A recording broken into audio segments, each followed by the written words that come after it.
5টা থেকে ট্রেনে নেমে লাইন দিয়ে আছে শিয়ালদায়। কেন? 3টে পরোটা, আনলিমিটেড তরকারি, 1 টুকরো পেঁয়াজ, 1টা কাঁচা লঙ্কা, 1টা ডিম সিদ্ধ, 30 টাকা। আপনার কি দিয়ে বানাচ্ছে জানি না, কি তেল দিয়ে পরোটা ছাড়ছে জানি না। 250 জন 300 জন লাইন দিয়ে আছে, আর নিজের বিবি রাতের বেলায় গাওয়া ঘিয়ের পরোটা করে দিচ্ছে, হারামখোর বলছে ভালো হয় নাই। কথাটা বুঝতে পারেননি? বিবির হাতের পরোটা, বিবি আদা দিয়ে, এলাচ দিয়ে, লাল চা, দুধ চা, গাঢ় দুধের চা, বিবি কাপে করে প্লেটটা ধরিয়ে দিচ্ছে। ও ভাল লাগে না। কিন্তু কেউ, কোনো মেয়ে যদি আন্ডার প্যান্ট পরে চা বিক্রি করে, চাটা যদি থুপ দিয়ে করে তা বলবে দারুণ বে, খালি ডিজাইনের দাম।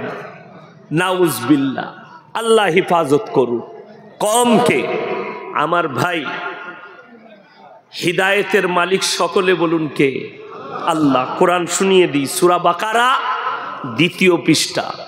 ইন্নাল্লাযীনা কাফারু সাওয়াউন আলাইহিম আনজারতাহুম আম লাম তুনজিরুহুম লা ইউমিনুন। কোরআন সূরা বাকারা 2য় পৃষ্ঠা। হে নবী, আপনি যা বলবেন বলুন, যত কোরআন শোনাবেন শোনান, যত বুঝাবেন বুঝান, কিন্তু যারা মানার নয় তারা কখনো মেনে নিবে না। এটা নবীজির জন্য। আর ইয়াসিনের কথা কি করে মানুষ মেনে নিবে? আল্লাহ হিদায়েত দিলে নবীজি আল্লাহকে বললেন, আল্লাহ কেন তারা আমার কথা শুনবে না? আল্লাহ উত্তর দিলেন, খাতামাল্লাহু আলা কুলুবিহিম। কুলুব মানে হচ্ছে হৃদয়, তাদের হৃদয়ে তালা মারা গেছে, দ্বীনের কথা প্রবেশ করবে না, কোরআনের কথা দাওয়াত তাদের দিলে যাবে না। ওয়ালা সামিহিম ওয়ালা আবসারিহিম গিশাওয়া, তাদের কানেতে মোহর মারা হয়ে গেছে, তাদের চোখেতে পর্দা পড়েছে, লজ্জা শরমের মাথা খেয়েছে, তারা দ্বীনের প্রতি হে নবী ফিরবে না। ওয়ালাহুম আযাবুন আযীম, হে নবী বলে দাও তাদের জন্য কিয়ামতের দিনে আমি আল্লাহ পরকালে কঠোর শাস্তি রেখেছি, তাদের জন্য আমার কাছে শাস্তি রাখা আছে। আপনি চলুন, আমরা দাবি করছি আমরা মুসলমান। আল্লামা ইকবাল লিখেছেন, ইস ঘর কো আগ লাগি ঘর কি চিরাগ সে। এটা কতটা সত্য কথা তার প্রমাণ আমি আপনাদের এই বেগুন বাড়িতে দিয়ে যাব। আপনারা বলুন, দ্বীনি শিক্ষা অর্জন করা কি কার জন্যে? পুরুষ এবং নারী উভয়ের জন্যে দ্বীনি শিক্ষা অর্জন করা ফরজ। আমার মনে হয় গোটা বেগুন বাড়িতে 85% লোকের কাছে দ্বীনি শিক্ষা নেই। ঠিক বললাম না ভুল বললাম? 85% দ্বীনি শিক্ষা নেই। এরপর বলবেন এটা না থাকলে কি ক্ষতি? নাম্বার 1, সুদ খাওয়া জায়েজ না? সুদ খাওয়া হারাম না হালাল? হারাম। এটা সকলে জানে না? জানে না? যদি কোনো মুসলমান জানেন না যে সুদ খাওয়া হারাম, তিনি হাত তুলবেন, স্টেজে আসবেন, আমি 100 টাকা আলিফের দোকানে চা খেতে দিয়ে যাব, স্পেশাল চা খাবেন। সবাই জানে। যদি বলেন হারাম কোথায় লেখা আছে? কোরআনে আল্লাহ বললেন, ওয়াহাল্লাল্লাহুল বাইয়া ওয়া হাররামার রিবা, তোমাদের জন্য সুদকে হারাম করেছি, ব্যবসাকে হালাল করেছি। জোরে বলুন সুবহানাল্লাহ। ব্যবসা হালাল, সুদ হারাম, কোরআনে স্পষ্ট আছে। এটা আমার বাপের ডায়েরি নয়, সামনে যেটা নামানো আছে আল্লাহর মুকাদ্দাস কিতাব কোরআন মাজিদ নামানো আছে আমার সামনে, আপনি ভেবে দেখুন। এরপর যে মুসলমান সুদ খাচ্ছে হারাম জেনে, সে আল্লাহর সঙ্গে যুদ্ধ ঘোষণা করলো না? করলো না? যুদ্ধ ঘোষণা করলো। যে লোক জানে মদ খাওয়া হারাম, কে জানেন না? কথা বলেন, সবাই জানে না? জানে না মুসলিমরা? মদ স্পর্শ করা হারাম। হাদিসে আছে নিষাদ্রব্য জিনিস তোমাদের জন্য স্পর্শ করা হারাম। চলুন আমার ভাই, আপনি জেনে শুনে মদ গাঁজা পান করছেন,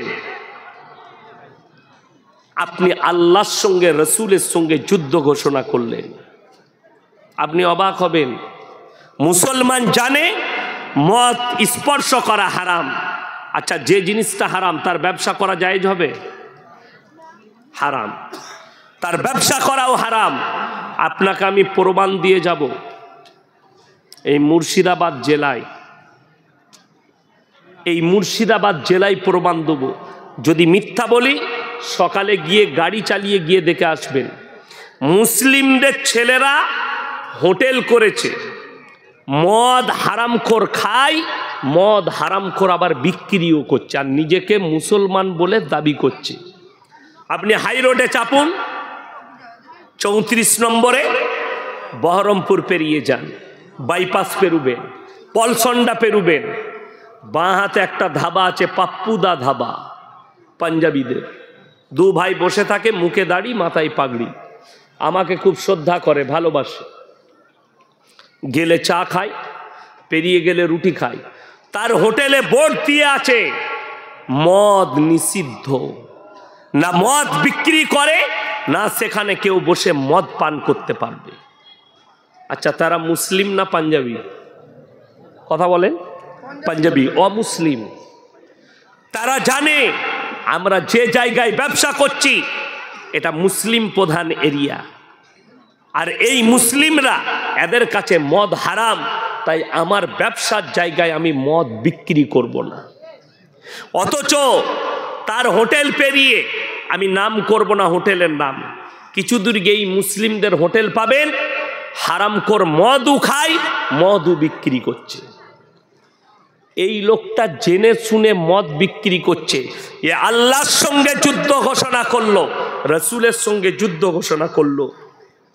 অথচ আমাদের সমাজে সারা জীবন মদের ব্যবসা করে, সারা জীবন সুদ খেয়ে মারা যাচ্ছে, আর আমরা বলছি অসুবিধা নেই, জানাজা পর তার লেগে দোয়া করে তাকে আমরা জান্নাতে রেডি করে ভরে দিচ্ছি। হ্যাঁ, এই তো জলসা চলে, জলসাতে অনেক সস্তায় জান্নাত পাওয়া যায়। জলসায় সব থেকে সস্তা জান্নাত কোথায়? জলসায়। আমি বলবো মাদ্রাসার জন্য টাকা দাও। একজন এসে গাঁজা খেয়ে মরে গেছে, তার বেটা দিয়ে গেল, হুজুর আমার বেটা মারা গেছে 5,000 টাকা, কিন্তু ও আর বলছে না যে গাঁজার ভাটিতে, মদের ভাটিতে মারা গেছে, আমাকে দিল। আমি বললাম আল্লাহর পিয়ারা বান্দা কোথায় বসেছিল, 5,000 টাকা তাড়াতাড়ি দিল। আল্লাহ তুমি একে দিও জান্নাতুল ফিরদৌস। যা বুঝে করকা জান্নাতে ঢুকিয়ে দিলে। মালটা কি ছিল দেখার দরকার নাই, জান্নাত আগে ঢোক, টাকা যখন দিয়েছিস। বক্তার দোষ নয়, বক্তা বাবু তো জানে না, যিনি আদায় করছেন তিনার দোষ কোথায়, তিনি তো জানে না। তিনি জানছেন মমিন ব্যক্তির জন্য দোয়া বলছে, তো সে জান্নাতে যাবে। এরকম আমাদের দেশে জান্নাত ফ্রি পাওয়া যায়, খালি দেশি মুরগি আর পোলাও খাওয়াবেন, জান্নাত রেডি। আমাকে ইয়াসিনকে কোথায়? জিলাপি হুজুর দিকে খাওয়ান, মিলাদ পড়িয়ে জান্নাতে ভরে দিবে আপনাকে। বেলডাঙ্গায় মিলাদ হয় না? বল বেগুন বাড়িতে হয় না, আরে বেলডাঙ্গায় হয়। বেগুন বাড়ি বাদ দেন, মিলাদ পড়িয়ে হুজুরকে দাওয়াত দিয়ে জান্নাতে পৌঁছানো হচ্ছে। কি করে মারা গেছে? মদের বোতল টেনে। কি করে মারা গেছে? সুদের ওপরে জীবন কাটিয়ে। শুনে রেখে দেন, সারা জীবন যদি সুদের ওপরে জীবন কাটিয়ে দোয়া করে জান্নাত পাওয়া যায়, নবীজির চাচা কি দোষ করলেন? নবীজি কলমা পড়াতে পারলেন না, দোয়া করার অনুমতিও নবীজি পাননি। এইটাই দুঃখের। আজকে আপনি গালি দিচ্ছেন কাকে? গোটা পৃথিবীতে ইসলাম একটা সূক্ষ্মর ওপরে দাঁড়িয়ে আছে। বেঈমান, কাফের, ইহুদি, নাসারা, গোটা পৃথিবীর মাথা ব্যথা শুধু একটাই জিনিসকে নিয়ে, ইসলাম, কোরআন, নবীজি, মাদ্রাসা আর মসজিদ হচ্ছে এদের মাথা ব্যথা, অন্য কিচ্ছু নয়। কেউ কেউ বলছে মাদ্রাসায় তো আতঙ্কবাদী তৈরি হয়, তাদেরকে বলবো আমাদের মতো মৌলবি আমরা কোরআন হাদিসের জ্ঞান অর্জন করেছি, কিভাবে বন্দুকটা ধরতে হয় জানি না, একটা গিটে বোম জীবনে ফাটাতে পারি না। বড় কষ্ট লাগে। আমাদিকে বলে মাদ্রাসায় আতঙ্কবাদী তৈরি হচ্ছে, কষ্টের বিষয়। তারা না জেনে মন্তব্য করছে, দূর থেকে মন্তব্য করছে। তবে যারা স্বপ্ন দেখছে কোরআন মিটে যাবে, ইসলাম মিটে যাবে, আল্লাহর কসম করে বলে যাচ্ছি, যদি কোনো মুসলমানের হৃদয়ে এটা মনে থাকে যে কোরআন মিটে যাবে, তোমার এটা ভুল হবে, তোমার ঈমান কমজোর আছে, মজবুত করো। কিয়ামতের সকাল পর্যন্ত পৃথিবীর কোনো শক্তির ক্ষমতা হবে না যে কোরআনকে মিটিয়ে দিই। জোরে বলুন সুবহানাল্লাহ। শুধু তাই নয়, যারা ইসলামকে মিটানোর স্বপ্ন দেখছে তাদেরকে অনুরোধ করে বলে যাচ্ছি, রসুলকে গালি দাও, কোরআনকে গালি দাও, আল্লাহকে গালি দাও, ইসলামকে গালি দাও, দিয়ে যদি মনে করো যে কোরআন মিটে যাবে, আল্লাহ মিটে যাবে, ইসলাম মিটে যাবে, ইনশাআল্লাহ তোমাকে বলে যাই, আমার আল্লাহ ওয়াদা করেছেন ফালান তাজিদা লিসুন্নাতিল্লাহি তাবদীলা। কিয়ামত পর্যন্ত আমার বিধানের, আমার কোরআনের একটা জের জবরকে পরিবর্তন করার ক্ষমতা পৃথিবীর কোনো শক্তির নেই। জোরে বলুন সুবহানাল্লাহ। আপনার বিরুদ্ধে বিল আনা হচ্ছে পার্লামেন্টে, ওয়াকফ সম্পত্তিগুলো আমরা হাতে করব, আপনার মসজিদ আর আপনার থাকবে না, আপনার মাদ্রাসা আর আপনার থাকবে না। তারা বলবে এটা আমাদের, বেগুনবাড়ির মসজিদ ভেঙে দাও, অন্য জায়গায় মসজিদ করো, এখানে সরকারি প্রকল্প তৈরি হবে। আমার ভাই, যারা এই চক্রান্ত করছে আল্লাহ যেন তাদেরকে মিটিয়ে দেয়। জোরে বলুন আমিন। যারা মাদ্রাসা ভাঙার স্বপ্ন দেখছে আল্লাহ যেন নিচুড়ে তাদের রস বার করে দেয়। তাদের তকদিরে হিদায়েত থাকলে আল্লাহ হিদায়েত দাও, তা না হলে তাদেরকে নিস্তে নাবুদ করে দাও। আপনি জানেন সব থেকে বেশি বর্তমানে ইসলামকে গালি কে দিচ্ছে, অথচ মুসলমান চুপচাপ বসে আছে। সব থেকে বেশি গালি দিচ্ছে মুসলিম ঘরের ছেলেরাই, সব থেকে বেশি। তার মধ্যে ফেসবুক খুলুন, আসাদ নূর বলে একটা ছেলে আছে বাংলাদেশের, প্রতিনিয়ত আল্লাহকে, রসুলকে, মোহাম্মদকে গালি দিচ্ছে, ইসলামকে গালি দিচ্ছে লুকিয়ে। আজকে দেখলাম, আমি 1 মাস আগে কলকাতায় একজনের বিরুদ্ধে বলেছিলাম, সেই মেয়েটা প্রতিনিয়ত ইসলামের বিরুদ্ধে বলছে। তার নাম হচ্ছে নাজিয়া ইলাহি খান। এই মেয়েটা ফেসবুকে সব সময় রসুলের বিরুদ্ধে, ইসলামের বিরুদ্ধে, মুসলমানের বিরুদ্ধে, দাড়ি টুপির বিরুদ্ধে বলছে। আজকে দেখলাম আর এক দালাল, তার নাম হচ্ছে বঙ্গ টিভি, তার সাক্ষাৎকার দিয়েছে। দেখো এই মৌলবি কি বলছে। আমি বলেছিলাম তোকে বাঙ্গাল থেকে, আমি বাংলা থেকে তাড়াবো 24 ঘন্টার ভেতরে, সরকার যদি স্টেপ না নেয়। সেই মেয়েটা, আমি তাকে বলেছি হারামের আওলাদ, এটা আমি প্রুফ করে দেবো। আবার বলছি আজকে, যদি বলেন কেন, যে নবীজিকে গালি দেয় জানবেন সে হারামের আওলাদ না হলে মুহাম্মদ সাল্লাল্লাহু আলাইহি সাল্লামকে গালি দিতে পারে না। তার প্রুফ কি আছে?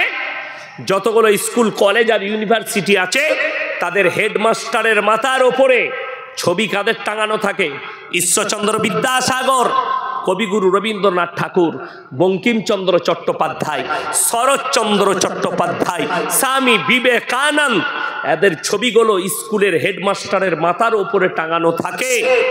অথচ এই মানুষগুলো জীবন দশায় যতগুলো কথা লিখেছেন সব বিশ্ব নবীর পক্ষে, একটাও নবীজির বিরুদ্ধে কেউ কথা লেখেনি। স্বামী বিবেকানন্দ বলেছিলেন আমেরিকার শিকাগো শহরে যে পৃথিবীর মধ্যে যদি কেউ মহামানব থাকেন তিনি হচ্ছেন হযরত মুহাম্মদ মুস্তাফা, সকলে বলুন সাল্লাল্লাহু আলাইহি সাল্লাম। এই হারামের আওলাদদের কাছে নবীজির অপরাধ কি? নবীজি সাল্লাল্লাহু আলাইহি সাল্লাম 6 বছর বয়সে মা আয়েশা সিদ্দিকা রাদিয়াল্লাহু তাআলা আনহাকে বিবাহ করেছেন। সংসার শুরু করেছেন 9 বছর বয়সে। আমি এমন একটা দলিল দিয়ে যাব, কোনো যদি ডাক্তার, মাস্টার, প্রফেসর, ইঞ্জিনিয়ার এই বেলডাঙ্গায় থাকে, যদি আমার এটা কেটে দিতে পারেন দলিলটা, স্টেজে এসে আমার পকেট থেকে যা টাকা বেরোবে আমি দিয়ে দিব, যা বেরোবে তার। এবং আমি স্যালেন্ডার হব যে আমি ভুল বলেছি। আল্লাহ নবী সাল্লাল্লাহু আলাইহি শিক্ষিত সমাজ আগে শুনবেন, যারা মাথাকে ধুলাই করছে। এই নাজিয়া ইলাহি খান হাতেতে আরবিতে লিখে রেখেছে আর বলছে দেখো আমি মুসলমান আছি।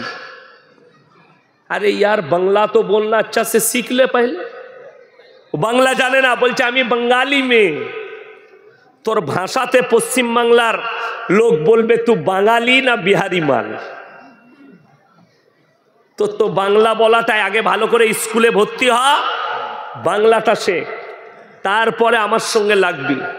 আর আমি চ্যালেঞ্জ দিলাম এই বঙ্গ টিভিকে যে তোমার যদি হিম্মত থাকে আমার সামনে বস করাও, আর আমি প্রুফ করে দেব ও মুসলমান নয়।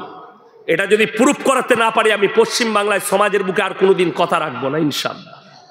আমি প্রমাণ করে দেব, প্রুফ সবারই সামনে ওপেন চলবে। শুধু তোমার নয়, আমার 100টা ইউটিউবার থাকবে, তোমার চ্যানেল থাকবে, আর তোমরা যটা পারবে চ্যানেলকে ডাকবে, বাই ক্যামেরা চলবে। কলকাতায় যেখানে বলবি খালি পুলিশ প্রোডাকশন থাকবে। ইনশাল্লাহ আমি প্রুফ করিয়ে দেবো এই নাজিয়া ইলাহি খান মুসলমান নয়। আচ্ছা, আপনারা আমাকে দাওয়াত দিয়েছেন, আমাকে প্রুফ দিতে হবে স্টেজে যে আমি মুসলমান কিনা। কথা বলেন, লাগবে? আপনারা জানেন ইয়াসিন সাহেব একজন আলেম, ইয়াসিন সাহেব একজন স্কলার, ইয়াসিন সাহেব কোরআন হাদিসের বক্তব্য দেয় আমাকে। আচ্ছা, দেখবেন যারা চোর হয় তারা বলে আমরা সাধু, বলে না? বলে না?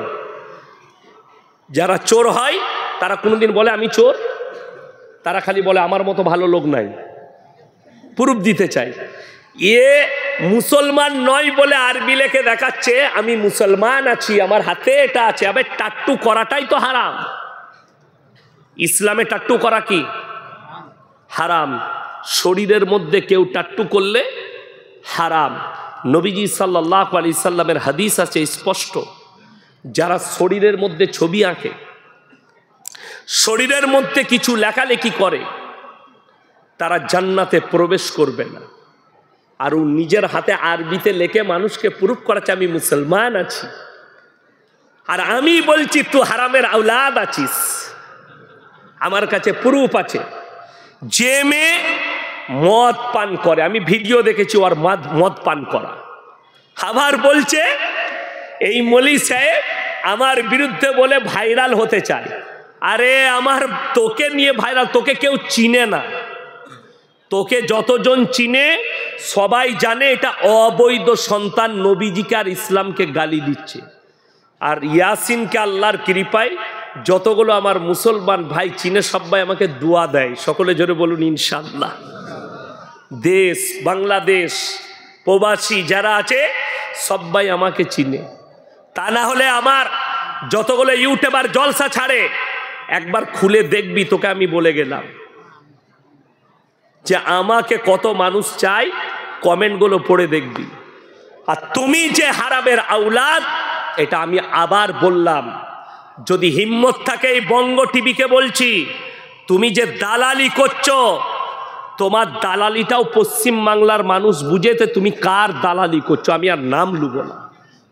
তুমি কার কাছে বিক্রি হয়েছো এইটাও পশ্চিম বাংলার মানুষ জানে।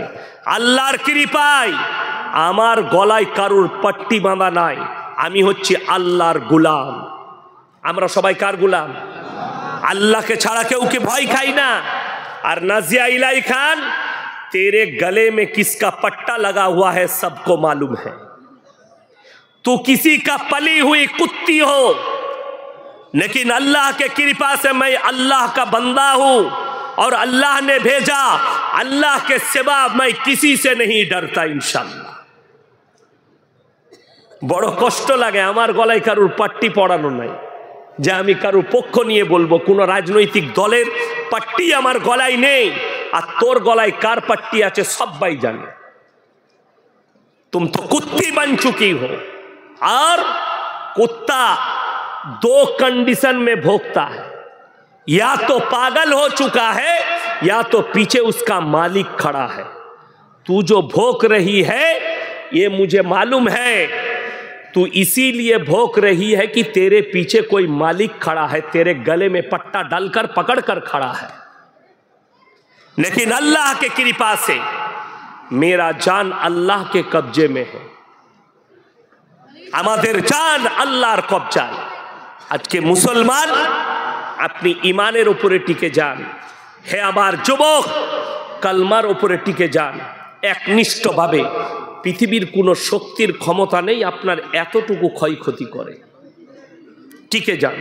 কিন্তু হাই রে মুসলমান, কালকে 6ই ডিসেম্বর ছিল, ফেসবুকটা আর টুইটারটা খুলেন, কতগুলো মুসলিম যুবক টুইট করেছে, আমরা বাবরি মসজিদ ভুলবো না, আমাদের বাবরি মসজিদ শহীদ হয়েছে, অথচ এরা কেউ নামাজ পড়ে না, নিজের মসজিদে নামাজ পড়ে না। 5 ওয়াক্তের নামাজ পড়া কি কথা বলে না? ফরজ। আমি আপনাকে বেলডাঙ্গায় দেখিয়ে দেবো 100 জনের মধ্যে 80 জন বেনামাজি আছে। ঠিক বললাম না ভুল বললাম? 80 জন বেনামাজি। অথচ রাসূলের হাদিস, যার নামাজ নেই তার মধ্যে ইসলাম নেই। আল্লাহ নবী সাল্লাল্লাহু আলাইহি সাল্লাম হাদিস বর্ণনা করেছেন, যার মধ্যে নামাজ নাই তার মধ্যে ইসলাম নেই। আপনাকে আমি বেলডাঙ্গা বাজারে দেখিয়ে দেবো কত মুসলমান নামাজ পড়ে না, নিজেকে মুসলমান দাবি করে, আর বাজারে বসে কি ফুটানি করে জানেন? আবে নামাজ না পড়তে পারি, বেগুন বাড়িতে ভালো লোক আমি আছি, এই মাল আছে না নাই? গাদা আছে, নামাজ পড়ে না, রোজা রাখে না, কিন্তু বুক ফুলিয়ে বলে আমি নামাজ না পড়তে পারি, রোজা না রাখতে পারি, আমার মতো ভালো লোক নাই। আমাদের দেশে 3টে কোয়ালিটির নামাজি আছে। কটা বললাম? 3টে। একটা হচ্ছে 5 ওয়াক্তের নামাজি, দ্বিতীয় হচ্ছে জুম্মার নামাজি, আর তৃতীয় হচ্ছে ঈদ বাকরা ঈদের নামাজি। এরা জীবনে নামাজ পড়ে না, খালি ঈদ আর বাকরা ঈদে যায়। আর ঈদের দিনে ঝামেলা এরাই বেশি করে। কারা করে? জীবনে যারা নামাজ পড়ে না তারা। কি বুঝলেন? এক জায়গায় ঈদের নামাজ পড়াতে গেছে, তো 10-20টা লোক নামাজ পায়নি। আমার এলাকায় ঝামেলা করতে লেগেছে। আমি বললাম দাঁড়াও, কজন জামাত পাওনি? বললাম আমরা 20 জন। তোমরা আগে এসো। আমি বললাম ভাই সানাটা বলো তো। যাই না। আচ্ছা, দরুদ শরীফ যাই না, আত্মায়াতু যাই না। মানে তুমি জানো, তুমি জানো? একটা মালু জানে না। আমি বললাম তোদের এমনি নামাজ হতো না, তোদের হয়ে গেছে, তোরা ঘর যা, সেমুই খাগা, তো হবেই না। তোদের নামাজ পড়া না পড়া দুটোই সমান, কোনো অসুবিধা নাই। তোরা যা, কিয়ে লুঙ্গি খুলে গরুর মাংস দিয়ে সেমুই খাগা, সন্ধে হলে আবার গাঁজার তালায় যাবি, নাহলে মদ তালায় যাবি, নামাজ তো নেই। এরা মনে করছে এই মৌলবি কটা পাগল হয়ে গেছে। বেঈমান কাফেররা ঠান্ডা মাথায় এমন জাল ছুড়েছে, আর মুসলমান জালে ঢুকে গেছে। বেঈমান কাফেরদের মেহনত, তারা কামিয়াব হয়েছে।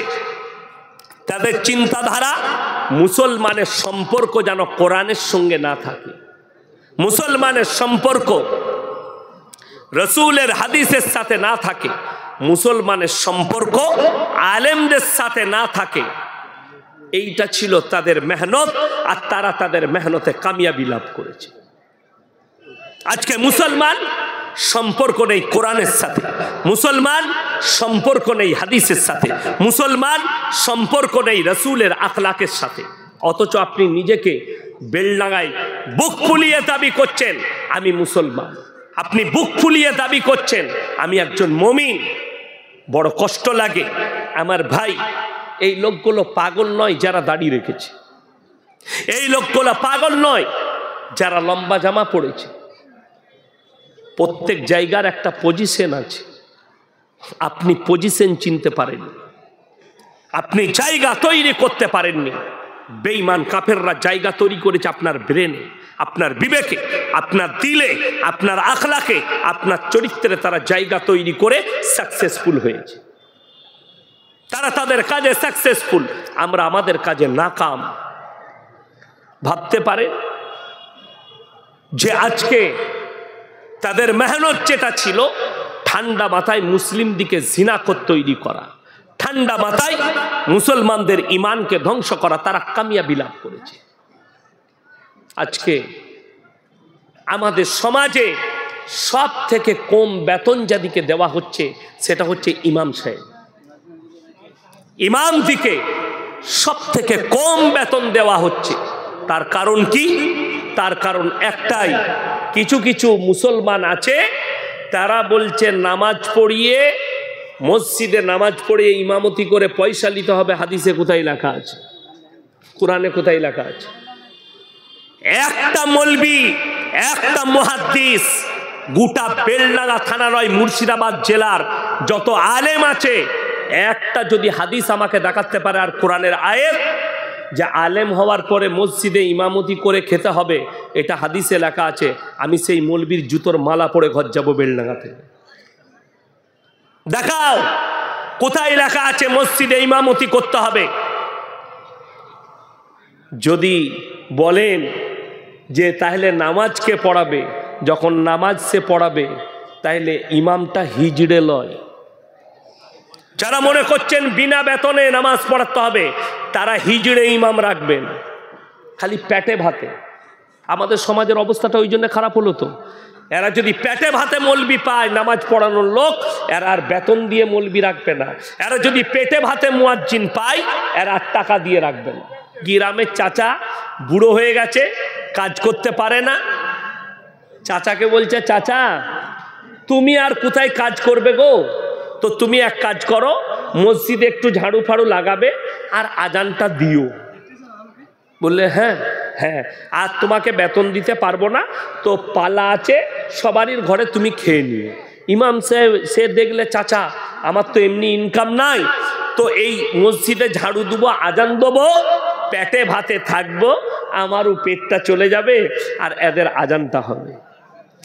ইমানদারির সঙ্গে বলবেন, কেউ যদি তার বেটার বিটির বিয়ে দেয়, সে 50 বার যাচে না যে এই ছেলেটা কেমন, তার পরিবার কেমন, ভালো করে খোঁজ নেয়। আর একটা লোককে মুয়াজ্জিন রাখবেন, আপনি খোঁজ নেবেন না এর মধ্যে নামাজ পড়ানোর যোগ্যতা আছে কিনা, এই লোকটার আজানটা শুদ্ধ কিনা। চাচাকে রেখেছে, চাচা আজান দিচ্ছে, আল্লাহু আকবার,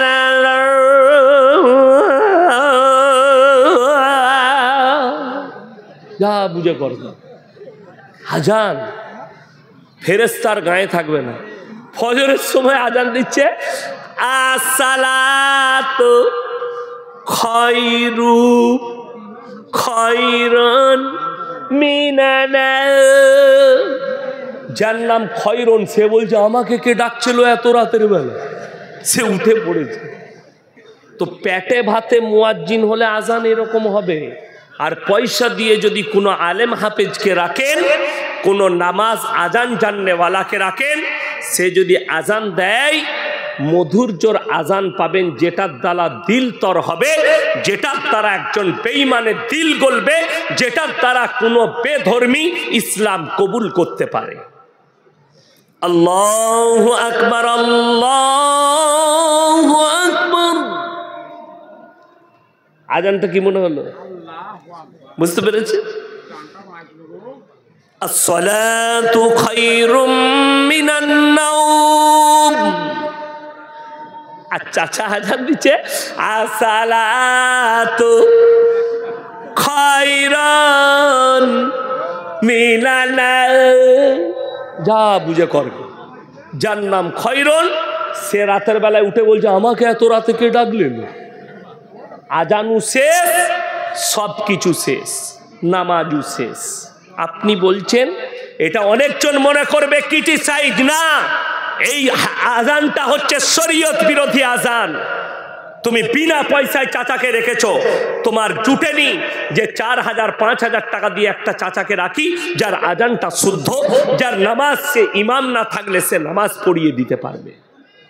বড় কষ্ট লাগে, দুঃখ লাগে। আপনি বিনা পয়সায় চাইছেন নামাজ পড়াতে। আজকে কওমের হালত ওই জন্য এরকম। মাদ্রাসায় বলছে, মাদ্রাসায় আপনি বলছেন মাদ্রাসা চালাবো, আর আপনার ছেলে পড়ে আলামিন মিশনে। আপনি লোককে বলছেন আপনার বাচ্চাকে মাদ্রাসায় দেন, অথচ সেক্রেটারির ছেলে পড়ে কোথায়? কলকাতা ইউনিভার্সিটিতে। আমি বললি খারাপ মলবি। আরে শোনো, আমি বলে যাচ্ছি আপনাদিকে, আপনার ছেলে ডাক্তার হোক, ইঞ্জিনিয়ার হোক, প্রফেসর হোক, সব কিছু হবে, কিন্তু তার মধ্যে আল্লাহর কসম করে বলছি, যদি দ্বীনি শিক্ষা না থাকে, কোরআন হাদিসের চর্চা না থাকে, আমার আল্লাহর কাছে কোনো মূল্য নাই। সে আলেমের বেটা হোক, আর মুহাদ্দিসের বেটা হোক, আর সেক্রেটারির হোক, আর ক্যাশিয়ারের হোক, আর মেম্বারের বেটা হোক, যদি দিন তার মধ্যে না থাকে, আমার আল্লাহর কাছে কোনো মূল্য নাই। এতটুকু মূল্য পাবে না। আমি আপনাকে দেখিয়ে দেবো, আমি যখন গুজরাটে পড়তাম, আমার এক সাথী থাইল্যান্ডে, আশরাফ থাইল্যান্ডি, একই ক্লাসে হিফজ করতাম। মাঝে মাঝে সে আমাকে, বিরাট বড় লোকের ছেলে, বৃহস্পতিবার হলে, শুক্রবার হলে সুরাটে আমাকে দামি দামি হোটেলে, সুরাট, নওসারি, এগুলো বড় শহর গুজরাটে, আমাকে নিয়ে যেত বড় বড় হোটেলে খেতে। সে নিয়ে যেত, আমার বন্ধু ছিল, আমার পাশে বসতো, তাকে আমি সবক পড়িয়ে দিতাম, সে আমার কাছে সবকটা পড়ে নিত, হিফজ করতাম। তো বললে বিশ্বাস করবেন না, কোটি কোটি টাকার মালিক, বিরাট ফ্যাক্টরি থাইল্যান্ডে বাপের। গুজরাটে যখন পড়াশোনা করত, তখনকার বাজারে আমি তার কাছে দেখেছি 1 লাখ টাকার বাইক, বিদেশে ফ্ল্যাট কিনে দিয়েছিল বাপ। কেন? বাপের কথা ছিল, ডাক্তার হও, ইঞ্জিনিয়ার হবে, আগে হাফিজে কোরআন হতে হবে, আগে হাফিজে কোরআন হও। কে বলেছে? কোন মৌলবি বলেছে? কারা বলেছে? কোন বক্তা বলেছে? কোন মুকাররির বলেছে আপনার ছেলে হাফেজ হওয়ার পরে ডাক্তার হতে পাবে না, মাস্টার হতে পাবে না, প্রফেসর হতে পারবে না, ইঞ্জিনিয়ার হতে পারবে না? আরে শুনেলেন, আপনার ছেলেকে এই জন্যে হাফিজে কোরআন করুন। আপনার ছেলেকে প্রাথমিক শিক্ষাটা বেগুনবাড়ি মাদ্রাসায় এই জন্যে দিবেন, সেই ছেলেটা আগামীতে গিয়ে তার ব্রেনে যেন কোনো বেঈমান কাফের বাসা বাঁধতে না পারে। তা না হলে তসলিমা নাসরিন কোনো অমুসলিম ঘরের মেয়ে নয়, মুসলমান ঘরের মেয়ে। তার বাবা মা দ্বীনি শিক্ষা না দেওয়ার কারণে রসুলের দুশ্মন হয়ে দাঁড়ালো। এই নাসিয়া ইলাহি খান, এ কোনো অমুসলিম ঘরের নয়, মুসলমান ঘরে জন্ম নিয়েছে, কিন্তু আজকে রসুলের দুশ্মন। কি করে হলো? এর মা বাবা দ্বীনি শিক্ষা দেয়নি, এর মা বাবা কোরআন হাদিসের শিক্ষা দেয়নি, রসুলের আখলাক এদিকে পড়ায়নি। আমরা স্কুলে যেটা পড়ছে আমাদের বাচ্চারা, সবটাই মিথ্যা পড়ছে, আপনার জানা নাই। স্কুল কলেজে যেটা পড়ানো হয়, বেশিরভাগ ইসলাম বিরোধী কথা পড়ানো হয়। তাতে যেখানে পড়াচ্ছে, যে ইউনিভার্সিটি, যে স্কুলে, তার প্রথম দলিল বলে দিই, ইতিহাস খুলেন, 3 ইতিহাসে লেখা আছে আদিম যুগের ঘটনা, আছে না নাই? বন মানুষ থেকে সভ্যতা লাভ করে মানুষ এসছে, কাঁচা মাংস খেত, ন্যাংটো ঘুরে বেড়াতো, গায়ের লোমগুলো বড় বড় ছিল, হঠাৎ করে শালা লোমগুলো কোথায় গেল? কথাটা বুঝতে পারেননি? কোরআনের বিপক্ষে কথা। যখন স্কুলে পড়তাম তখন মনে মনে হতো, আল্লাহ, মনে হয় যেন আমাদের বাপদাদরা কেউ বাঁদর ছিল, এরা তো ওইটাই লিখেছে, বন মানুষ থেকে সভ্যতা লাভ করে মানুষ এসছে। তারপরে যখন মাদ্রাসায় পড়লাম, কোরআন আর হাদিসের চর্চা করলাম, তখন বুঝতে পারলাম যে ইতিহাসটা লিখেছে সে 72 কেজি গাঁজা খেয়ে লিখেছে, এমনি লয়। কেন? কোরআন বলছে ওয়ালাকাদ কাররামনা বানি আদম, পৃথিবীর যতগুলো নারী পুরুষ দেখছো সবাই আমার আদমের সন্তান। জোরে বলুন সুবহানাল্লাহ। সব আদম সন্তান। সূরা নিসা প্রথম আয়াত, আমি এক নারী আর এক পুরুষ থেকে পৃথিবীতে অগুন্তি নারী পুরুষের সূচনা করেছি। জোরে বলুন সুবহানাল্লাহ। দলিল আল্লাহ নিজের হাতে আদম আলাইহিস সালাতু ওয়াস সালামকে তৈরি করেছেন, আর এরা বলছে বন মানুষ থেকে। এখনো জঙ্গলে বন মানুষ আছে, আছে না নাই? আলিপুর চিড়িয়াখানায় যান, 20 বছর হয়ে গেল, বন মানুষ রাখা আছে, তাকে এখনো মানুষ করতে পারে নাই, না কথা বলতে জানে না কিছু। কেন? ওইটা আল্লাহর একটা আলাদা সৃষ্টি, আর ইনসান একটা আলাদা সৃষ্টি। আল্লাহ তাআলা ইনসানকে সৃষ্টি করেছে, এটা কোরআন, আর কোরআনের বিপক্ষ কথা লিখেছে কোথায়? ওইখানে। আমরা সকলে জানি, কোরআনের বিপক্ষ কথা শুনেলেন। পৃথিবীটা ঘুরছে, চন্দ্র সূর্য দাঁড়িয়ে আছে, কে বলছে? বিজ্ঞান বলছে পৃথিবী। বিজ্ঞান আপেক্ষিক, আজ যেটা বলছে কাল সেটা চলবে না, আজ যেটা বলছে কাল সেটা ঘটবে না। কতগুলো ধোঁকাবাজি করেছে বলে দিই। আপনি দেখবেন যখনই আপনার বৈশাখ জ্যৈষ্ঠ মাস আসবে, বৈশাখ মাস, চৈত্র পেরুবে, এই রোজার মাসটা চৈত্র মাস পড়েছে, তারপরেই আপনার পড়বে বৈশাখ মাস। টিভির চ্যানেল খুলুন আর মোবাইলের খবর খুলুন, আলিপুর আবহাওয়া দপ্তর থেকে মারাত্মক খবর।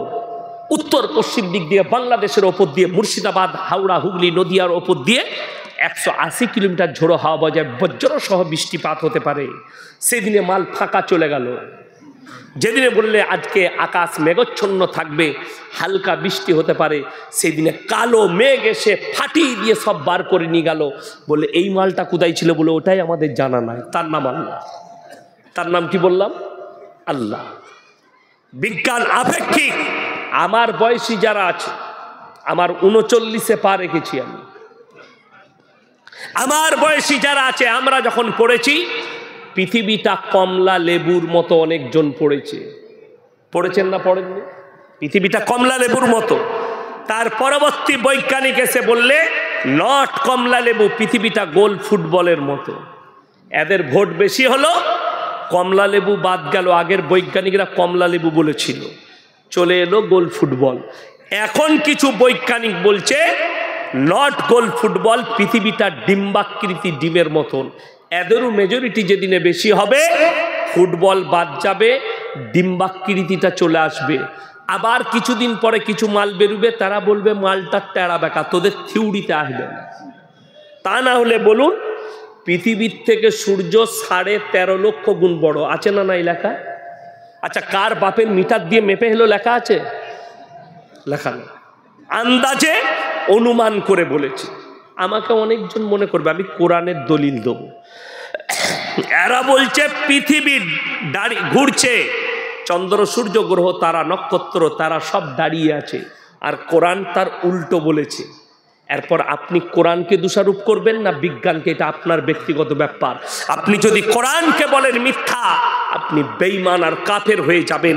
আল্লাহর এই কিতাব, যার প্রথমেই লেখা আছে সূরা বাকারায়, জালিকাল কিতাবুলা রাইবা ফি, আমার কোরআনে বিন্দু মাত্র সন্দেহের কোনো অবকাশ নাই। জোরে বলুন সুবহানাল্লাহ।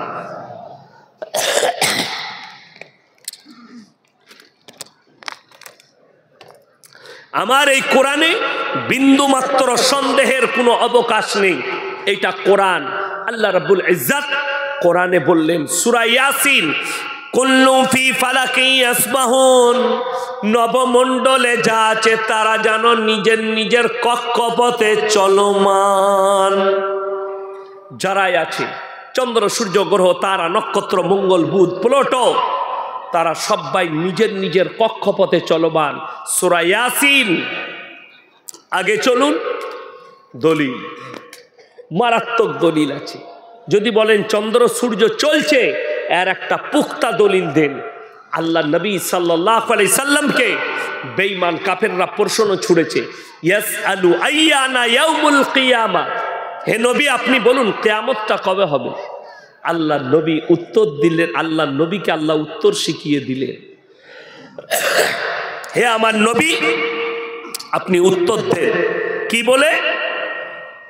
ইয়াসআলু আইয়ানা ইয়াউমুল কিয়ামা, তারা বলে কিয়ামত কবে হবে? প্রথম উত্তর দাও, ফাইদা বারিকাল বাসার, সেদিনে তোমাদের চোখগুলো স্থির হবে। স্থির মানে দাঁড়িয়ে যাওয়া। কেমন? আপনি বেলডাঙ্গা বাজারে সকালে গেছেন মাছের মার্কেটে, দেখলেন 20 কেজি ওজনের একটা কাতলা মাছ, আপনার কি হবে? আল্লাহ, চোখগুলো দাঁড়াবে না? দাঁড়াবে না? কোরআন এই শব্দই ব্যবহার করেছেন, তাফসীরের মধ্যে আছে ফাইদা বারিকাল বাসার, চোখগুলো স্থির হয়ে যাবে। ওয়া খাসাফাল কামার, যেদিনে চন্দ্র আলোহীন হবে। ওয়া জুমিয়া শামসু ওয়াল কামার, চাঁদ আর সূর্যকে একটা রাস্তায় টক্কর খাওয়াবো, মুখোমুখি সংঘর্ষ করাবো। তারা চলছে, একটা রাস্তায় টক্কর খাবে। ইয়াকুলুল ইনসানু ইয়াউমাইদিন আইনাল মাফার, সেদিনে মানুষ বলবে কোথায় পালালে বাঁচি। কাল্লা লা ওয়াজারা ইলা রাব্বিকা ইয়াউমাইদিনিল মুস্তাকার, নিজের আল্লাহর কাছে, রবের কাছে দণ্ডায়মন ছাড়া বিকল্প কোনো রাস্তাই থাকবে না। আমার ভাই, সবাই আল্লাহর প্রতি প্রকৃত বিশ্বাস আনবো, সকলে জোরে বলুন ইনশাআল্লাহ।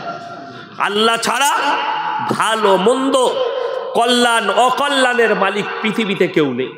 যেগুলো দেখছেন সব ভুয়ো, যা দেখছেন সব লাইন টেরা, একটা লাইন পৃথিবীতে সোজা আছে, ইহদিনাস সিরাতাল মুস্তাকিমের লাইনটা। আপনাদেরকে আমি কোরআন যে সত্য কিতাব, এর একটা পুখ্তা দলিল দিচ্ছি। এমন একটা ব্যক্তি উঠে আসুন আপনাদের মধ্যে, ঈশ্বরচন্দ্র বিদ্যাসাগরের লেখা বই, চুটি বই, বর্ণ পরিচয়, কেউ যদি বিনা ভুলে এখানে শুনিয়ে দিতে পারেন, আমি তাকে ইনশাল্লাহ 5000 টাকা দেব। বিনা ভুলে, কোনো ভুল যাওয়া চলবে না।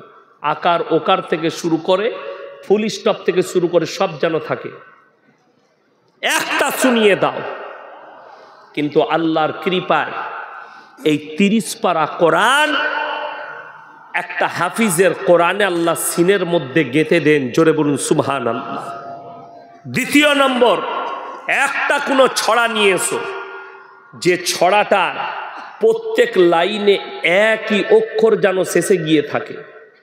প্রত্যেক লাইনের শেষে একটাই অক্ষর থাকবে, প্রথম থেকে শেষ পর্যন্ত, পদ্য হোক গদ্য হোক। শুধু কবিরা নয়, সাহিত্যিকরা নয়, কোনো মৌলবি, মুহাদ্দিস, মুকাররির, মুফাসসির কোন কিতাব লিখেছে এমন, এমন কোন কেউ নাত লিখেছে, গজল লিখেছে, কোন কবি ছড়া লিখেছে, প্রত্যেকটা লাইনের শেষের অক্ষর একটাই থাকবে শেষ পর্যন্ত। ইনশাআল্লাহ আমি তার কাছে স্যালেন্ডার হয়ে আজকে বাড়ি যাব, আর জীবনে কোনোদিন বক্তব্য রাখবো না।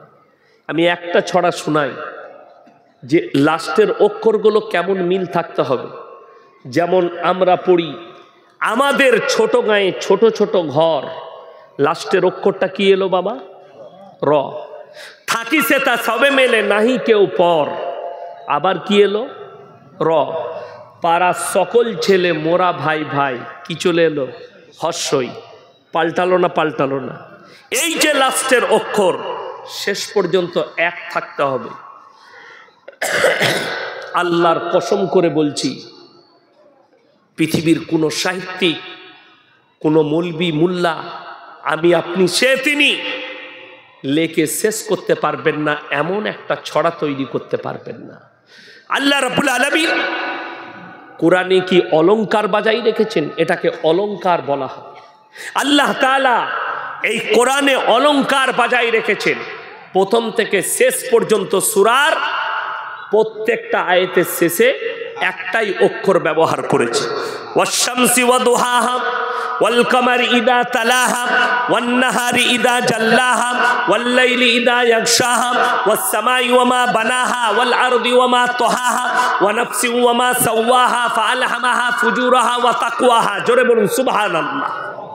এই সূরাটার শেষ পর্যন্ত আল্লাহ অলংকার বাজাই রাখলেন, একই অক্ষর ব্যবহার করেছেন, একটা আয়াতেও পাল্টায়নি সূরা শেষ পর্যন্ত। আমার ভাই, এরপরেও কেউ সন্দেহ করে এই মুকাদ্দাস কিতাব কোরআন মাজিদ আল্লাহর কালাম নয়? এই আসাদ নূর বলে হারামের আওলাদ, সে বলছে এটা মুহাম্মাদের লেখা একটা প্রোপাগান্ডা।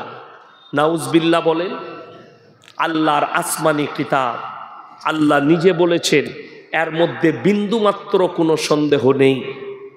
এই কোরআন বিভিন্ন সাহাবীদের বাড়িতে রাখা ছিল। একত্রিত যিনি করেছেন তেনার নাম হচ্ছে হযরতে উসমানে গনি রাদিয়াল্লাহু তাআলা।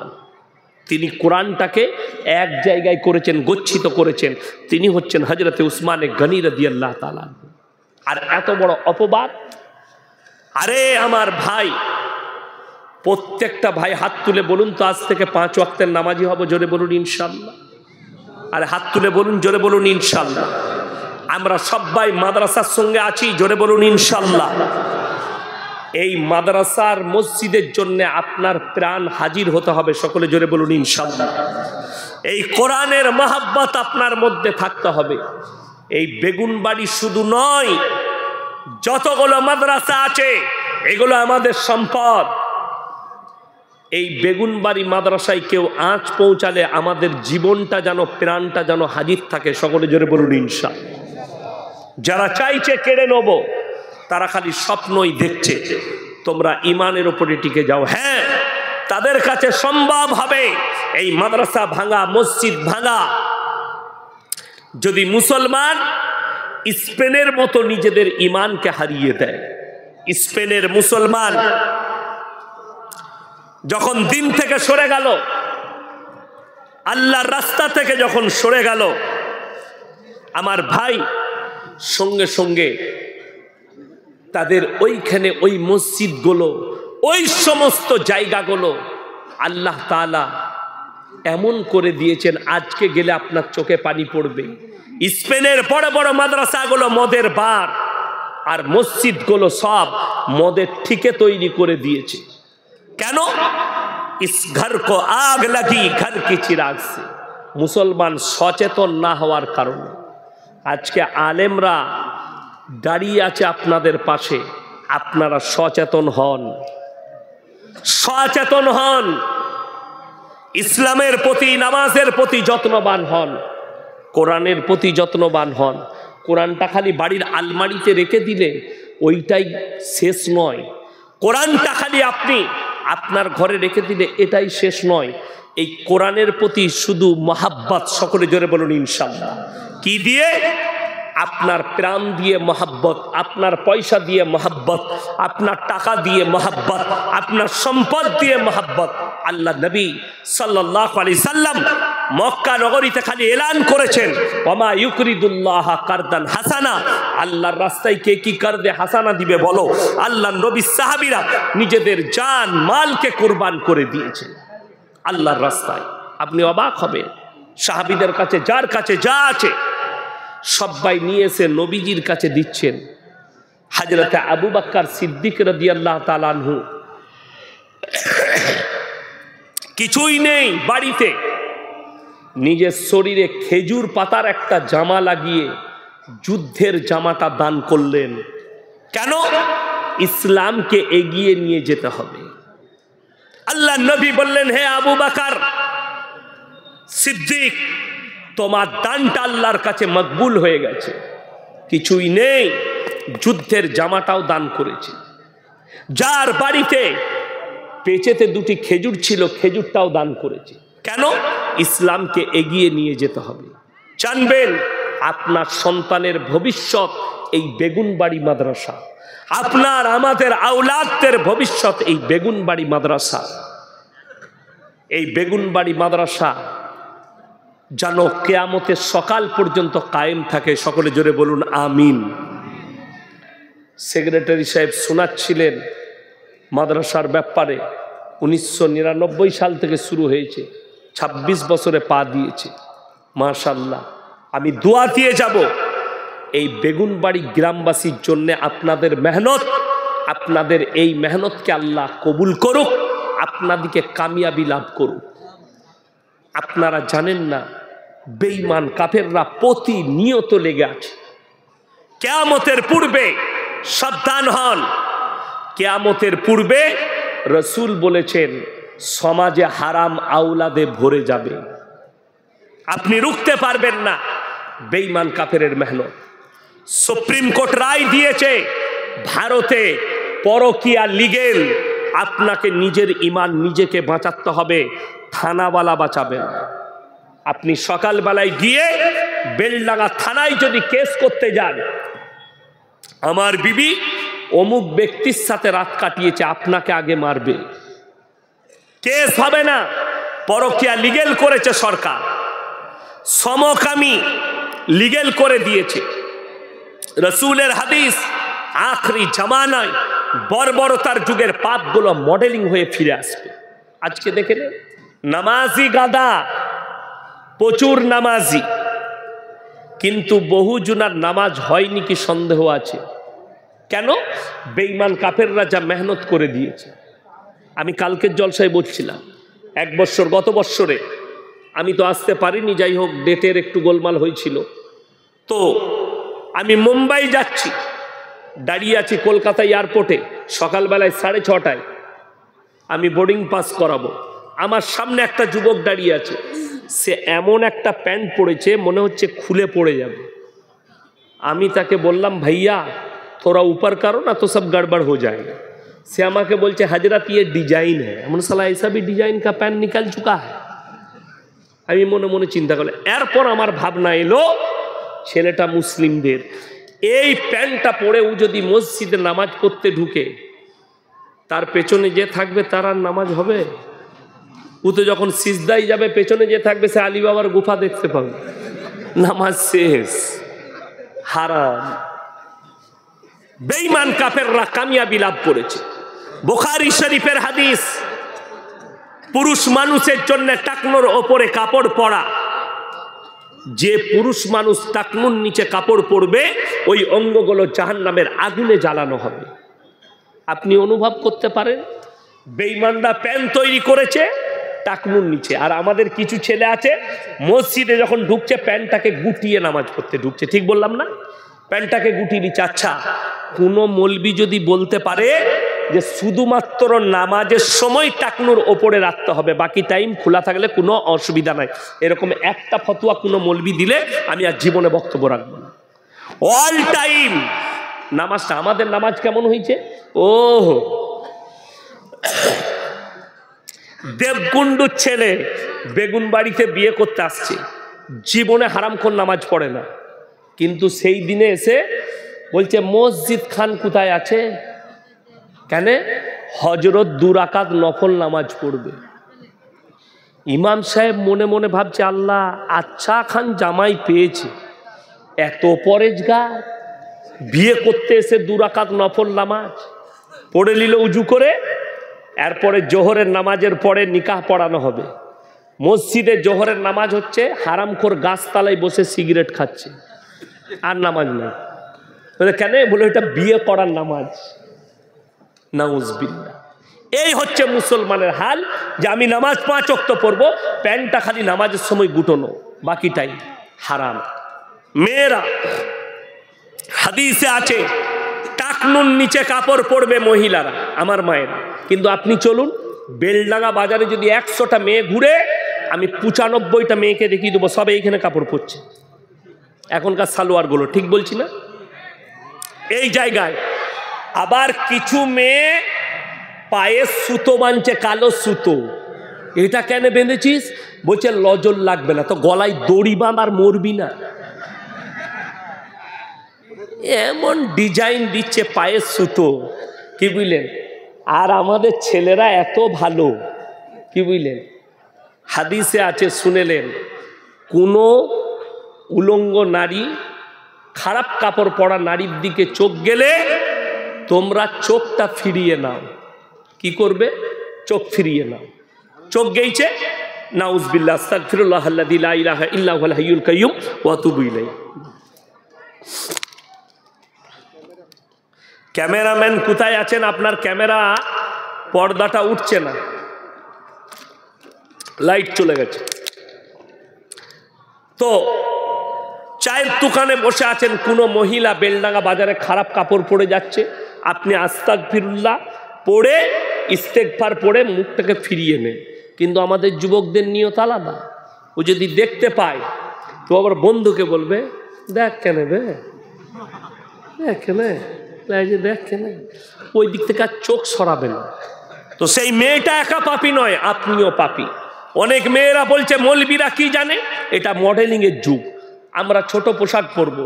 যারা মনে করছেন যে মহিলারা ছোট পোশাক পরাটা মডেলিং, জেনে রেখে দিবেন গোটা বেলডাঙ্গা থানায় সব থেকে বড় মডেলিং হচ্ছে কুত্তাগুলো, যারা কোনো পোশাকই পরে না। ওই জন্য আপনাকে অনুরোধ করছি যে প্রত্যেকটা ভাই টাকনুর ওপরে কাপড় পরবেন, জোরে বলুন ইনশাআল্লাহ। বেঈমানরা যেন তাদের মেহনতে কামিয়াবি লাভ করতে না পারে, তাদের কামিয়াবি আপনার নাকাম। কোরআনের বিরুদ্ধে আপনি গেলেন, ঠান্ডা মাথায় তারা আমাদেরকে হারাম কাজ জিনা করাচ্ছে। 14ই ফেব্রুয়ারি ভ্যালেন্টাইন ডে, নাম হচ্ছে ভ্যালেন্টাইন ডে, কাজ হচ্ছে জিনা করা। তারা নাম দিয়েছে রোজ ডে, কাজ হচ্ছে জিনা করা। তারা নাম দিয়েছে চকলেট ডে, কাজ হচ্ছে জিনা করা। তারা নাম দিয়েছে কিস ডে, কাজ হচ্ছে জিনা করা। তারা নাম দিয়েছে 25শে ডিসেম্বর, কাজ হচ্ছে জিনা করা। তারা নাম দিয়েছে 1 জানুয়ারি, কাজ হচ্ছে হারাম কাজ, মদ খাওয়া। আপনি এগুলো থেকে বাঁচুন। এরা তো চেয়েছে আপনি কামিয়াবি লাভ। সব থেকে কম বেতন মৌলবীদের, মাদ্রাসার হোক আর মসজিদে। বলতে পারবেন এই মৌলবীদের বউরা রাস্তায় ঘুরে বেড়ায় তো নাকি করে গ্রুপ লোন করে? হ্যাঁ, বড় কষ্ট লাগে। মৌলবীর বেতন 10,000, তার বউকে বন্ধন লোন গ্রুপ লোন করতে হয়নি। আপনার ইনকাম 40,000, বউকে রাস্তায় বার করেছেন গ্রুপ লোন করগা। আল্লাহর কাছে কাঁদবেন যে আল্লাহ 40,000-এ বরকত দেয়নি, ইমামে 30,000-এ যা বরকত দিয়েছে। তার কারণ রসুলের হাদিস, যারা আল্লাহর রাস্তায় দিনের পথে থাকবে আল্লাহ মৃত্যুকাল পর্যন্ত ইজ্জতের রুজি দান করবেন। সকলে জোরে বলুন সুবহানাল্লাহ। আমার ভাই হাত তুলে বলুন তো, এই কোরআনের সাথে কে কে মহব্বত করবেন? হাত তুলেন, হাত তুলেন, জোরে বলুন ইনশাআল্লাহ। যদি এই কোরআনের সাথে মহব্বত থাকে, আমি বলছি ইমানদারির সঙ্গে, এই কোরআন মহব্বত মানে কোরআনটাকে শুধু পড়া নয়, কোরআনটাকে শুধু বাড়িতে রাখা নয়, এই কোরআনের জন্য নিজের মালকে আল্লাহর রাস্তায় খরচ করা। রসুলের হাদিস আছে, জাকিরা গচ্ছিত সম্পদ, যারা কোরআনের জন্য, আল্লাহর জন্য, দিনের জন্য, ইসলামের জন্য যারা আল্লাহর রাস্তায় খরচ করবে, সাহাবীরা নিজেদের জান মালের কুরবানি করে যে নেকি পেয়েছে, তারা শেষ জামানায় অতটাই নেকি পাবে। জোরে বলুন সুবহানাল্লাহ। আমার ভাই আমি বলবো 50টা কোরআন শরীফ 500 করে টাকা আমার হাতে কে কে দিবেন? হাতটা মিলিয়ে যাবে। মাত্র 500 করে বলেছি। আমি বায়ান বন্ধ করব না, আমি আমার বায়ান চালিয়ে যাব। খালি আস্তে করে উঠে আসুন, আর মাত্র 500 করে টাকা, এক একটা কোরআনের জন্যে 500 করে টাকা। যদি পয়সা না থাকে ফোন পেতে দিয়ে যান। আপনার ফোন পেতে, হে যুবক ফোন পেতে টাকা আছে, ফোন পেতে দিয়ে যান। 500 করে টাকা একটু আমার হাতে ধরিয়ে দেন। আমি জান ভরে মুসাফির মানুষ, দোয়া করব আপনাদের জন্যে। কে আছেন নিয়ে আসুন, ধরিয়ে দেন তো ভাই। জাযাকাল্লাহ, আলহামদুলিল্লাহ, আসুন ধরিয়ে দেন। 2 জন হয়েছে মাশাআল্লাহ, 3 জন হয়েছে জাযাকাল্লাহ, আসুন ভাই।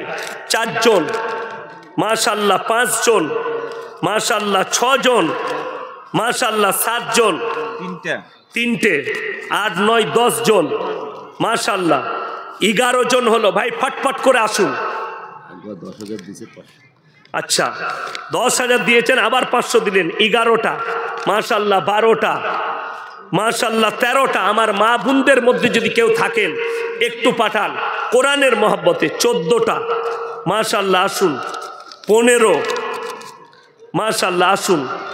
16টা মাশাআল্লাহ, 17টা জাযাকাল্লাহ, 18টা মাশাআল্লাহ, 19টা। তাড়াতাড়ি আসি ভাই। 20টা ভাই, 20টা হয়েছে মাশাআল্লাহ। 21টা মাশাআল্লাহ, 21টা। 22টা হয়েছে, আসুন ভাই জাযাকাল্লাহ, আলহামদুলিল্লাহ। 23টা। যদি পয়সা না থাকে কমপক্ষে ফোন পেতে দিয়ে যান। 24টা, 25টা, 26টা মাশাআল্লাহ, 27টা, 28টা হয়েছে। আর কে আছেন? 29টা হলো মাশাআল্লাহ, 30টা হয়েছে। আর কে আছেন? ফোন পে করে দিলেন মাশাআল্লাহ। 31টা হয়েছে। আর কে আছেন ভাই? আমি 50টা চেয়েছি। বক্তব্য দিবেন এখন। আমার ভাই আপনারা 50টা করে দেন, আমি এখনো বক্তব্য দেবো ইনশাল্লাহ। 32টা, 33, 34, 35টা, 36টা মাশাআল্লাহ, 37টা হয়েছে ভাই। একটু তাড়াতাড়ি ভাই, যারা দূরে বসে আছেন উঠে আসি ভাই, মাত্র 50টা চেয়েছি। 38টা মাশাআল্লাহ, আসুন ভাই দেন। 41টা হলো। আচ্ছা মাশাআল্লাহ, 42টা, আল্লাহ হায়াতে বরকত দেখ। 42, 43, 44টা হয়েছে। 45টা, 46টা ভাই, আসুন ভাই, জাযাকাল্লাহ, আলহামদুলিল্লাহ। 47টা, 48, 49, শেষ ভালো তার, সব ভালো তার। 50 নম্বরটা কে আছেন? মাশাআল্লাহ, আল্লাহ হায়াত দেখলেন। এই আমি 50টা চাই আর লোকে একটা বেশি দিয়ে দেয়, তাহলে আর 9টা লাগবে। 51টা হলো মাশাআল্লাহ। 52, আসুন ভাই, জাযাকাল্লাহ, আলহামদুলিল্লাহ। 53টা হয়েছে। আমি জানি শুনেলেন, আমি অন্য জেলায় বলি যে যদি দান দেখার ইচ্ছা হয় তাহলে কমপক্ষে মুর্শিদাবাদে যাবে। মুর্শিদাবাদের লোককে আল্লাহ দানের একটা বড় জজবা দিয়েছে মাশাআল্লাহ। আসুন 53টা হলো। আসুন ভাই 54, মাশাআল্লাহ, আসুন, জাযাকাল্লাহ। 55 নিয়ে আসুন। 56, আর 56টা হয়েছে ভাই। আর কে আছেন? 56, আর মাত্র 4টা লাগবে ইনশাআল্লাহ। 56টা হয়ে গেছে। আর 4টা কার কাছে আছে? কে কে আছেন? আমার মায়েদের মধ্যে যদি কেউ থাকেন একটু পাঠান। 56টা আমার ভাই, 56টা হয়েছে। আর কে আছেন? কোন আল্লাহর বান্দা আছেন? আর 4টা দেন ইনশাআল্লাহ, 7টা হয়ে যাবে। আমার ভাই দেখুন, জাকিরা গচ্ছিত সম্পদ। মানুষ কিন্তু কিয়ামতের দিনে কাঁদবেন। 57টা হলো, আর 3টে লাগবে ইনশাআল্লাহ। 57 হয়েছে, আর 3টে। পয়সা নেই, ফোন পেতে দেন। 58, মাশাআল্লাহ, 58টা হয়েছে। আর 2টো লাগবে ইনশাআল্লাহ, আর 2টো দেন। দেখুন আল্লাহ নবী সাল্লাল্লাহু আলাইহি সাল্লাম মেহনত করেছেন, কালমা দাওয়াত শুরু করেছেন, ইসলামের প্রচার শুরু করেছেন, এত দূর পৌঁছেছে জদ্দোজিহাদ কুরবানি মাশাআল্লাহ। 59টা হয়ে গেল। ফোন পেতে আরো একটা এসছে। এই 60 নম্বরটা কে আছে? 60 কে আছেন? একটু আসুন। 60 নম্বরটা ওটা রেখে দেন। 60 নম্বর, 60টা কে আছেন? মাশাআল্লাহ, এই দেখেন সভাপতি সাহেব 60 নম্বর বার করে দিয়েছে। জাযাকাল্লাহ, আলহামদুলিল্লাহ, আল্লাহ দানকে কবুল করুক। দেখুন ভাই, এই মজমায় 60টা লোক আছে কি? কথা বলে না? মিনিমাম কয়েক হাজার মানুষ বসে আছেন, তাই না? তাইলে এই 60টা মনে হচ্ছে যেন উচিত হবে না, এইটা 100 করতে হবে, ঠিক কিনা? কথা বলে। এই দেখুন চলেও এসছে মাশাআল্লাহ। 61টা, আল্লাহ তোমার হায়াতে বরকত দেখ। আমার ভাই আপনারা তো অনেকজন দিচ্ছেন, আমি বলবো লগত 5000 টাকা কেউ দিবেন? লগত 10টা কোরআন শরীফের দাম 5000 টাকা। একজন আল্লাহর বান্দা দেন, আমি জান ভরে দোয়া করব। মুসাফির মানুষ, আমি জান ভরে দোয়া করব, আল্লাহ মুসাফিরের দোয়াকে কবুল করেন। কোরআনে আছে, হাদিসে আছে, 5000 টাকা লগত যদি কোনো আল্লাহর বান্দা থাকেন, একজন আল্লাহর বান্দা, 5000 টাকা। 61 হয়েছে। একটু যদি ইনশাল্লাহ নিয়ে আসেন, আসুন জাযাকাল্লাহ 62 হয়েছে। আর কে আছেন? কোন আল্লাহর বান্দা আছেন? আমি 5,000 টাকা চেয়েছি। মাসে 5,000। জাযাকাল্লাহ, আলহামদুলিল্লাহ। এই দেখেন 10টা কোরআন শরীফ। কি নাম ভাই? আচ্ছা, মোহাম্মদ রিজাউল হক। কোথায় বাড়ি? স্বরূপনগর। মাশাআল্লাহ, আল্লাহ আপনার হায়াতে বরকত দেখ, আল্লাহ জানে মালে ইজ্জতে বরকত দেখ। উনি লগত 5,000 টাকা দিচ্ছেন। ফোনপেতে দিয়ে দিবেন? ফোনপে। মাশাআল্লাহ, দেখুন 10টা দিল, তাহলে 63 আর 10-এ কত? 73টা হয়ে গেল। জোরে বলুন সুবহানাল্লাহ। আর মাত্র কটা লাগবে? 27টা। ইনশাল্লাহ হয়ে যাবে। আর একজন যদি কোনো আল্লাহর বান্দা, আমি দোয়া করব, মহাব্বতের মানুষ, কোরআনের মহাব্বত। দেখুন, কোরআন পড়তে পারেন না, সময় হয় না, কিন্তু এই তালবিলিমদের মহাব্বতে যদি দেন, আপনার এটাও কাজ হবে। আপনি চেষ্টা করবেন কোরআন শিখা। আর কেউ একজন আছেন 10টা কোরআন শরীফের পয়সা দিবেন? আর একজন আল্লাহর বান্দা, কোনো আমার ভাই, আমার মহাব্বতের লোক, রসুলের মহাব্বতে, ইসলামের মহাব্বতে আর একজন আল্লাহর বান্দা কেউ আছেন 10টা কোরআন শরীফের পয়সা দিবেন? আসুন আমার সাথে মুলাকাত করুন, আমি জান ভরে দোয়া দিই। আর একজন আল্লাহর বান্দা কেউ যদি থাকেন, কোনো আমার ভাই থাকেন, কোনো নেক আল্লাহর বান্দা থাকেন, যে মরণের পরে খবরটা শুনেলেন, মিলাদ পড়িয়ে, আমি কালকে জলসাই বলেছি, মিলাদ পড়িয়ে লাভ হবে না, লোক খাইয়ে লাভ হবে না। যদি বাপের নামে, মায়ের নামে মাদ্রাসা মসজিদে দান করেন, কারেন্টের মতো তোমার আব্বা মায়ের নেকির জায়গায় পৌঁছে যাবে। জোরে বলুন সুবহানাল্লাহ। আজকের এই কোরআনের মহব্বতে আর একজন আল্লাহর বান্দা কে আছেন?